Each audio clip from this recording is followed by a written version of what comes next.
Buenas, bienvenidos a un nuevo vídeo del curso básico de Linux.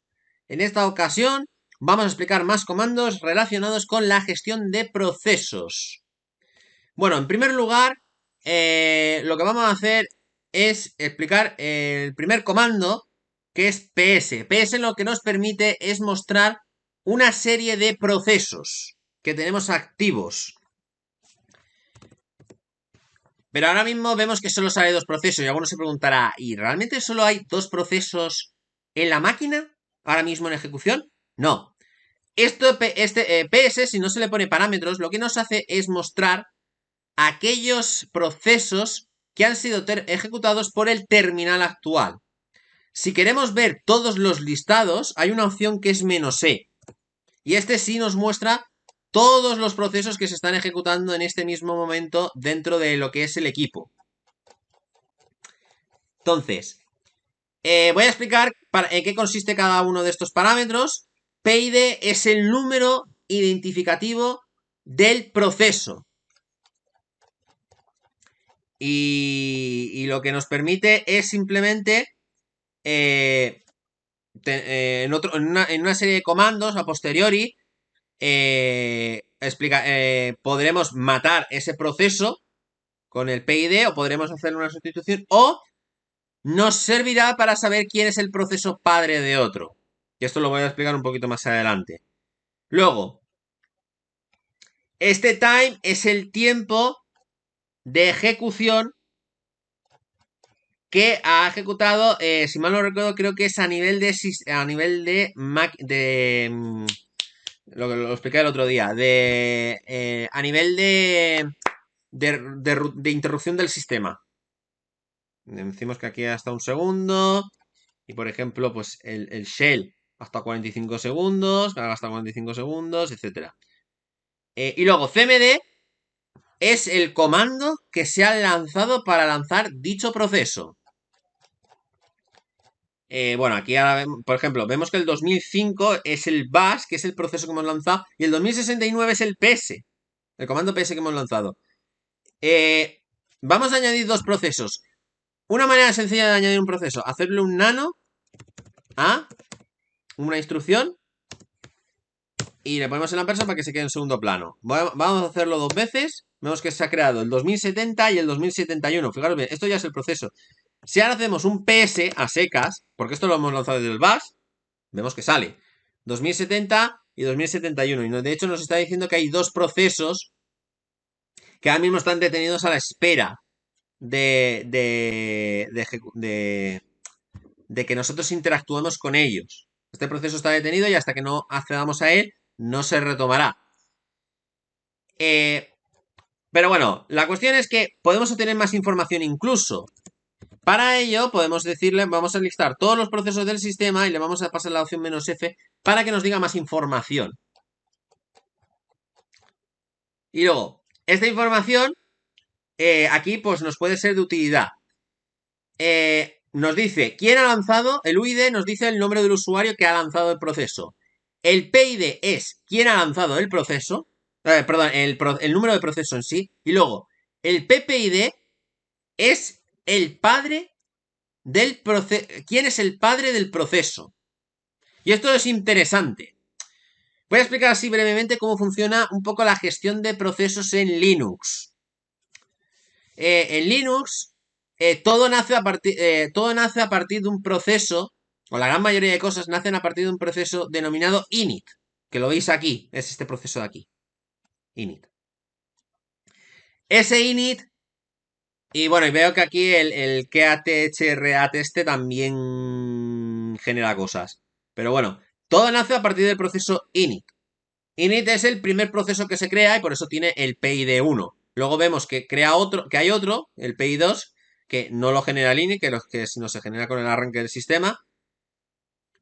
Y fijaros bien, la mayoría de procesos veis que pone 2, 1, 2, 1, 1, 1, 1, 1. Y luego ya llega un momento que sí que hay menos unos y hay otros procesos ya. Normalmente cuando ya son un usuario vemos que el padre del proceso es otro. Entonces, en Linux es hay un proceso y un proceso tiene que ejecutar una cierta instrucción. Por ejemplo, cuando hemos lanzado el proceso nano desde el terminal. Esto lo que lanza es una instrucción interna denominada for, que lo que hace es una interrupción del sistema. Y lo que hace es generar un nuevo proceso que en principio va a ser un clon del actual, pero que le podemos sustituir mediante una instrucción de tipo exec el comando que lo que es la ejecución en sí. Entonces aquí le podemos decir, no, tú no eres un bash, tú pasas a ser el comando ps y te paso estos parámetros y empieza a ejecutar el comando ps. Y cuando termina, reporta a su padre de que ha terminado y el padre puede leer la información de la operación. Esto es útil porque nosotros podemos lanzar a partir del proceso bash n procesos hijos, cada uno lanzando el comando que queramos. Es similar, es un poco similar al concepto de hebra, pero la hebra es mucho más pequeña que el proceso en sí. El proceso es una estructura bastante grande. Pero bueno, con PS podemos ver esta información, en la cual es útil. Por ejemplo, si estamos analizando procesos y vemos que es un proceso que su padre es el 1, no os recomiendo cerrarlo. Luego, habéis visto que aquí ha salido una parrafada. Claro, uno me dirá, uff, ¿y esta parrafada cómo la puedo perfiltrar? Si yo quiero perfiltrar por una palabra, quiero los procesos que tengan, por ejemplo, la palabra Firefox. La palabra Firefox, ¿cómo puedo prefiltrar eso? Bueno, aquí existe un concepto que creo que ya lo mencioné cuando dije el comando find, pero lo vamos a ver en práctica ahora. Y es el concepto de tubería. ¿En qué consiste una tubería? Una tubería lo que consiste es pasar el resultado de la ejecución de un comando a otro comando. Y claro, alguno me dirá, vale, el resultado de un comando en otro comando. Entonces, ¿qué haces? ¿Lanzas primero un comando, coges el resultado y se lo pasas como parámetro al segundo comando? Y yo diré, sí, pero en una sola línea. No es necesario hacerlo en dos líneas. En una sola línea. ¿Y cómo se hace esto? Se hace con simplemente una barra vertical. Y en cada lado, cada uno de los comandos. Esto ya lo que hace es pasarle automáticamente el comando. Perdón, -F. El comando. Y bueno, ¿cuál es el comando para filtrar resultados? Se utiliza el comando grep. Grep lo que nos permite es buscar dentro del texto suministrado qué líneas tienen el patrón. En este caso le vamos a pasar un patrón fijo que va a ser la palabra Firefox. Pero si mal no recuerdo, creo que acepta expresiones regulares. Y vemos que en rojo nos señala las palabras, o sea, nos señala las líneas y las palabras que hemos buscado fijamente que cumplen dicha palabra. Entonces vemos que los procesos 1577, 1641, 1681, 1708, 1747 y 2078 forman parte de lo que son de lo que son procesos relacionados con Firefox. También se utiliza, como ya dije, en el comando find. En el comando find, acordaos de que si estábamos buscando a partir de una ruta extensa, o sea, si estábamos buscando desde el directorio raíz un fichero en concreto, podían salir muchísimos resultados. Porque tener en cuenta que find busca tanto el nombre del fichero, o sea, si no le configuramos opciones, busca tanto el nombre del fichero como en el contenido de los mismos. Pues una manera de filtrar correctamente, pues sería hacerle el find y luego posteriormente hacerle un grep de la palabra. De hecho, se suelen usar juntos para mayor potencia. Bueno, luego vamos con otro comando. Hemos hablado de los PID. Y claro, ahora mismo si le hacemos aquí un PS, vemos que tenemos dos nanos colgados. Que están ahí consumiendo recursos. ¿Cómo podemos eliminar un proceso? Con el comando kill. Y este comando es un poco peligroso. Pero bueno, en principio, si no lo lanzáis con sudo, solo tendréis permisos para matar los procesos que vuestro usuario haya lanzado. No podréis matar otra cosa, pero un sudo de este comando puede matar cualquier cosa, incluso el proceso init. Y obviamente si matáis el proceso init, que he hablado al principio, el proceso 1, simplemente estaréis dejando frito el ordenador. Entonces, kill lo que nos permite es lo siguiente. El comando es kill, se le pasa una serie de opciones. La serie de opciones normalmente, la que más se utiliza es un menos un valor, que puede ser los siguientes. HUP, int, kill, stop o cont. Normalmente se utiliza kill. Es el 99,99% de las veces se utiliza kill, que es equivalente a poner -9 o -sig kill. Yo utilizo -9 para abreviar un poco lo que es el comando. ¿Qué diferencia hay entre algunos de ellos? Bueno, la diferencia es la siguiente. HUP no sé para qué sirve, pero int, eso el comando es la señal de interrupción. Lo que nos permite es informar al proceso de que debe interrumpir su proceso. Pero claro, puede continuar, puede decir, oye, mira, que me han mandado que te interrumpas, pero hazlo cuando puedas. No es una terminación forzosa. Kill sí es una terminación que es -9, también. Kill sí es un fuerce, o sea, sí es forzar una matanza en toda regla. Es decir, si te llega la señal de kill, tienes que terminar, quieras o no. Tú no puedes seguir. Y pues puede ser que lo aceptes o no lo aceptes. Aquí ya viene un concepto que se da en sistemas operativos que es una máscara.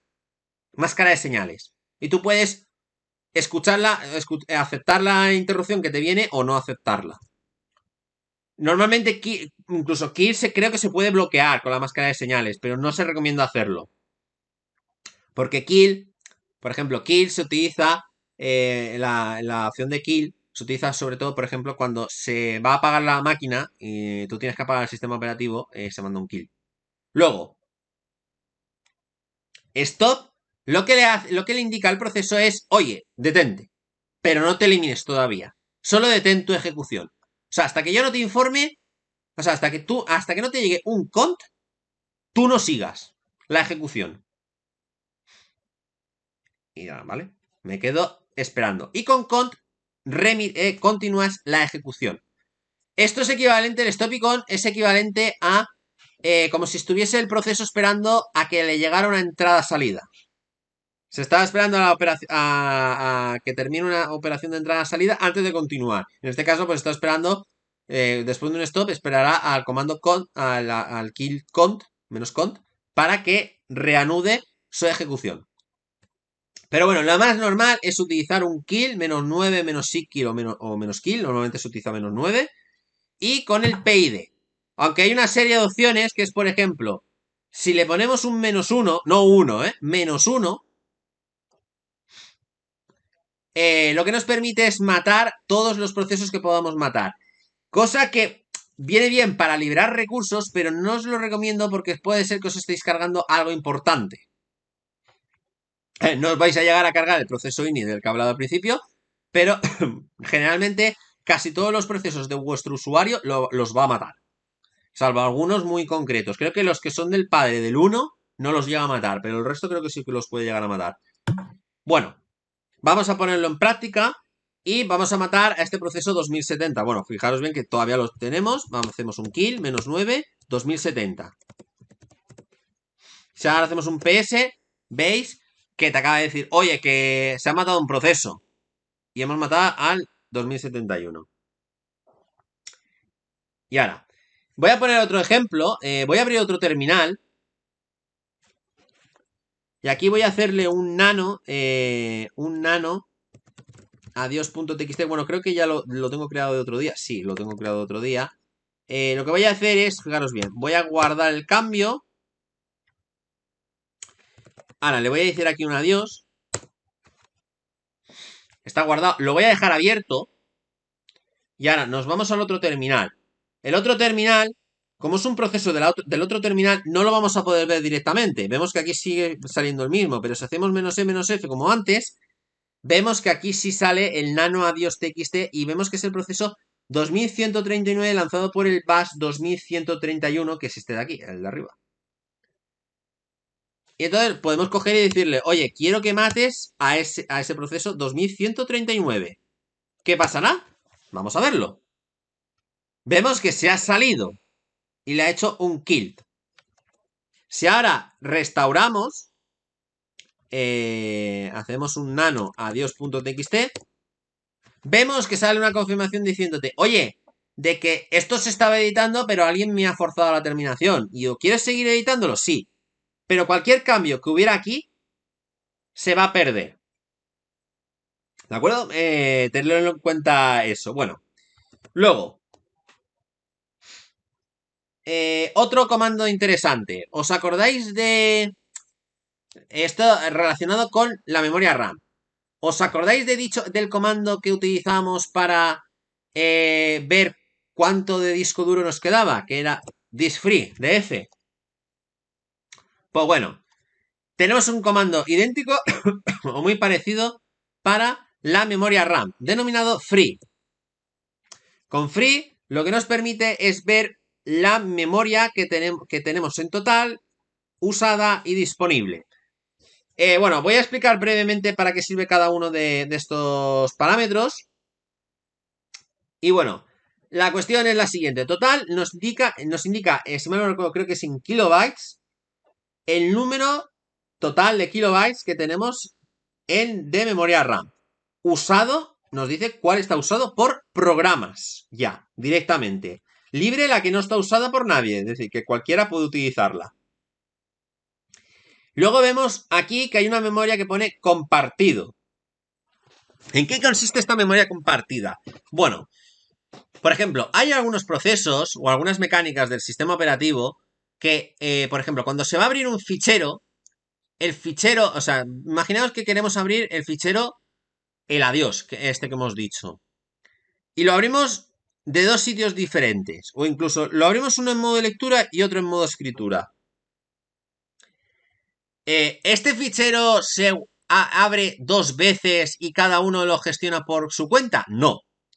Aquí, para ahorrar memoria, se pone dentro de una zona compartida, se pone un descriptor del fichero. Y luego dentro del descriptor apunta qué procesos son los que tienen acceso y dónde está situado en cada uno de estos, y dónde está situado el cursor dentro de cada uno de ellos. Lo que nos permite, pues, simplemente tener cargado una vez cada fichero. Esto forma parte de la zona compartida de la memoria, es decir, son zonas de memoria donde hay datos que están compartidos entre todos los ficheros, o que pueden estar compartidos entre todos los ficheros del sistema. Luego, buffer caché. Buffer caché, que esto es el total que tenemos de buffer caché y el que tenemos disponible. La caché es digamos, una memoria que se retiene ahí durante X tiempo. Y normalmente son valores que nosotros esperamos utilizar asiduamente y muy pronto en el tiempo. Generalmente, por ejemplo, cuando hemos obtenido un dato que es difícil de calcular y sabemos que a priori no va a cambiar o no va a cambiar en poco tiempo o va a ser muy utilizado antes de que vuelva a cambiar, lo que se hace es almacenarlo en una especie de memoria rápida. En este caso, lo que se está refiriendo es que esta zona es una zona ya reservada de memoria que no se va a trasladar a disco duro. Y ahora voy a explicar brevemente un poco cómo funciona un poco el sistema de memorias normalmente en un ordenador. En un ordenador generalmente no existe, alguno pensará que existe la RAM y el disco duro. Y os diré, sí, existen, pero existen otra denominada caché. La caché es una memoria, o sea, la caché es una memoria que va aparte de la memoria RAM. Lo que pasa es que muchas veces la propia gestión del sistema operativo puede almacenar una zona de la RAM como si fuera otra caché de ese nivel, pero bueno, la mayoría de máquinas tienen una caché a varios niveles. Generalmente ahora creo que suelen estar en 3 niveles las cachés. La de nivel 1 es la más pequeña, pero es la caché más rápida. Y es para leer datos que prácticamente se utilicen en cada operación, prácticamente. Y podemos ir ampliando en caché de nivel 2, que será un poco más grande y un poco más lenta. Caché de nivel 3, más grande que la 2 y un poco más lenta. Y luego la RAM. Y luego ya de la RAM saltaríamos a lo que es la memoria swap, que está situada en disco duro. La cuestión es que vamos de la más pequeña, o sea, más pequeña y más rápida, a la más grande y más lenta. Y la cuestión es tener siempre los datos que más vayamos a utilizar en la memoria más pequeña y rápida hasta que nos dejen de ser utilizados asiduamente o necesitemos un dato que está cargado en otra página, o sea, que está cargado en otra caché o en la memoria RAM para traérnoslo ahí y trabajar con ella. Entonces, ¿qué pasa? Este ejemplo lo voy a hablar de la memoria RAM y el swap. Dentro de la memoria RAM, el contenido se suele dividir en páginas de información. Es decir, nosotros cuando accedemos a la memoria RAM o al disco duro, no se está leyendo un dato en concreto, solo. Lo que hace es leerse una página de información. Lee una página de información y la carga en la memoria RAM. ¿Por qué hay que hacer esto? Porque si se hiciera dato a dato, las lecturas serían mucho más lentas. Porque empezaríamos, bueno, tengo que leer un dato de aquí. Y entonces el disco mecánico, ahora mismo con los sólidos ese problema no estaba, pero antiguamente sí. El disco, la aguja mecánica que tiene el disco duro tendría que moverse y situarse en otra zona. Y luego a lo mejor querrías otro dato que estaba en la zona anterior. Y eso es mucho más lento que coger y decir, bueno, voy a coger y voy a leer de aquí esta página de información, de aquí a aquí. Eso es una operación mucho más rápida que hacer lo que he dicho. Porque es situar el puntero al principio, situar el puntero al final y todo lo que hay en medio lo leo. ¡Pum!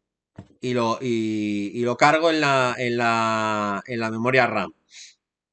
Por lo que, entonces, la memoria RAM tiene páginas de información y en cada una especifica cuánto tiempo hace que ha sido la última vez que se ha utilizado dicha página. En el momento que la página, o sea, en el momento que se necesite información que no se encuentra ni en ninguna de las cachés, ni en la memoria RAM que se encuentre en el disco duro, en este caso en la memoria swap, para ser más exacto, lo que se hace es leer dicha información, es decir, se especifica la página de información de la RAM que lleve más tiempo sin utilizarse y se intercambia con una página de información que contenga el dato dentro de la memoria swap. La coge, la pone en la memoria y la que estaba en la memoria la pone en la página swap. Lo que puede pasar es que luego se utilice. Obviamente, puede pasar esa mala suerte. Normalmente ya el sistema operativo intenta coger la página adecuada, intenta llevarse una página que tenga menos probabilidades de ser utilizada, pero bueno, no siempre puede funcionar así. ¿De acuerdo? Eso es en pocas líneas, así es como funciona un poco el intercambio de memoria. Qué interesante saberlo. Luego, este comando solo nos sirve para ver los datos en ese mismo instante que los lanzamos. Si queremos ver una media, tenemos el comando vmstat. Vmstat lo que nos dice es la memoria que tenemos de media libre durante todo el arranque del sistema operativo. Te dice cuál está libre, el buffer, la caché, etcétera. El resto de parámetros no sé qué son. Os invito a que lo veáis en la documentación. Yo normalmente me fijo en la memoria libre. ¿Cuánta memoria libre ha habido estadísticamente en el tiempo? Luego, esto es en cuanto a memoria. Y luego, para terminar, hay un comando denominado top que se utiliza sobre todo cuando queráis ver la salud de una máquina que esté ejecutando un servidor y lo que nos permite es ver un poco qué procesos se están ejecutando en tiempo real. y ver si están consumiendo mucha CPU o mucha memoria. Aquí hay un dato muy interesante y es, bueno, el número de tareas os va a decir el número de tareas que hay en total. Y aquí, según el número de núcleos, vais a ver que puede haber 1, 2 o 3 o 4. Esto es el número de procesos que se están ejecutando durante ese ciclo de intervalo que ha ejecutado. Generalmente, si solo tenéis un núcleo, vais a ver uno. Es posible que acabáis viendo dos, porque se ejecuta parte uno y en el siguiente parte el otro. Pero bueno, normalmente va uno por cada núcleo de ejecución. Luego, este hibernar lo que se está refiriendo es a qué procesos qué procesos se están ejecutando. O sea, no se están ejecutando, sino que están esperando a algo, a tener CPU o a una entrada-salida, etcétera. Detener es aquellos procesos los cuales se han detenido porque no pueden hacer absolutamente nada. En este caso es el nano, el que tenemos detenido. Y luego, un proceso zombie. Aquí es bueno diferenciar entre un proceso huérfano y un proceso zombie. ¿Os acordáis cuando os he dicho que el PPID es el proceso padre del actual? Bueno, un proceso huérfano es aquel cuyo padre ha terminado su ejecución y no se ha esperado a la terminación del hijo. Y el hijo sigue ejecutándose mientras el padre ya ha fallecido. Eso es un proceso huérfano. Los procesos huérfanos no son buenos. ¿De acuerdo? No son buenos. Un proceso huérfano significa que se ha matado al proceso padre y ni siquiera se ha preocupado de la terminación del hijo. Si el proceso hijo termina y puede terminar sin la ejecución del padre, no hay problema. Devuelve el control y como el padre ya no existe, va a poder terminar. Y luego, está el concepto de proceso zombie, que es viceversa. Y aquí alguno me dirá, bueno, pero el hijo tendría que terminar antes que el padre, ¿no? Entonces es algo normal que termine. Y yo diré, sí, es normal. Y lo normal es que el proceso padre esté a la escucha del hijo para decirle, bien, dame toda la información. Pero si se lanza el proceso y nos despreocupamos completamente de él, del proceso, y nosotros estamos haciendo rutinas y demás y nos olvidamos de que existe dicho proceso, llega un momento que ese proceso hijo va a terminar y se va a quedar a la espera de que el padre recupere la información que ha generado dicho proceso para decirle, oye, mira, que ya he terminado la ejecución. ¿Qué pasa en esos momentos? Ese proceso sigue gastando recursos, pero no es atendido por el proceso padre, por lo que se convierte en un proceso zombie. Está a la espera de que el proceso padre obtenga su información antes de dar por terminado del todo. Es decir, todavía está consumiendo datos, o sea, no está ejecutando procesos de CPU, pero sí que está gastando datos en lo que son datos o sea, lo que son datos de proceso de que todavía sigue creado el mismo. Bueno, este comando, el top, lo que nos indica es cuánto tiempo lleva levantado el sistema, cuántos usuarios hay, la carga en el último minuto, 5 minutos y 15 minutos, las tareas, y luego el porcentaje de CPU, la que estamos gastando de usuario de sistema, cuánto tiempo, si está inactiva, vemos que está 96% inactiva, o sea, prácticamente no hay mucho que hacer. Y luego la memoria RAM. Esto es mucho más completo. Y luego, para cada uno de los procesos podemos ver el porcentaje de CPU y el porcentaje de memoria gastado. Y luego, esto, si mal no recuerdo, creo que es la memoria virtual que está gastando. Es decir, cada proceso se le asigna una cierta cantidad de memoria. Y esto, si mal no recuerdo, creo que está en bytes. Y entonces podemos ver cuánta se le ha asignado y cuánto está consumiendo, si mal no recuerdo. Bueno, aquí lo importante no es esto, sino aquí lo importante es el porcentaje de CPU y el porcentaje de memoria. Esto es lo que más interesa. Y bueno, la cuestión es de que muchas veces voy a deciros cómo se puede ver si está bien. Para ver si está bien, un ordenador es importante que ningún proceso haya con un alto porcentaje de CPU o un alto porcentaje de memoria. Si alguno de los dos tiene un alto porcentaje de los otros dos, implica alguna mala salud, ya sea del equipo que no tenga suficientes recursos o del programa que esté consumiendo recursos innecesariamente. Ahí es bueno valorar ambas cosas. Y luego, otra cosa muy importante, muchas veces, que esto yo lo he sufrido en la vida real, os van a decir que va lento. Y vais a ver aquí en el porcentaje de CPU y vais a ver que esto no se dispara a un 100%, sino que se dispara a mucho más de un 100%. Que vais a ver ahí que pone, por ejemplo, un 400%. ¿Qué significa que tenga más de un 100%? Significa que ese proceso no solamente está utilizando, o sea, si es multinúcleo, significa que no está utilizando únicamente uno de los núcleos para ejecutarse, sino está ejecutando varios. Este porcentaje es la suma de todos ellos. Que gaste más de un 100% implica de que está gastando prácticamente todos los núcleos para la ejecución de dicha tarea. Lo cual, a algún momento, no es malo, pero si es de continuo, puede provocar lentitud en el resto de los programas. Incluso en sí mismo, porque claro, está consumiendo demasiada CPU para lo que está haciendo. Ahí muchas veces, pues, ya dependerá de la aplicación. Muchas veces, pues, reiniciando la aplicación se arregla.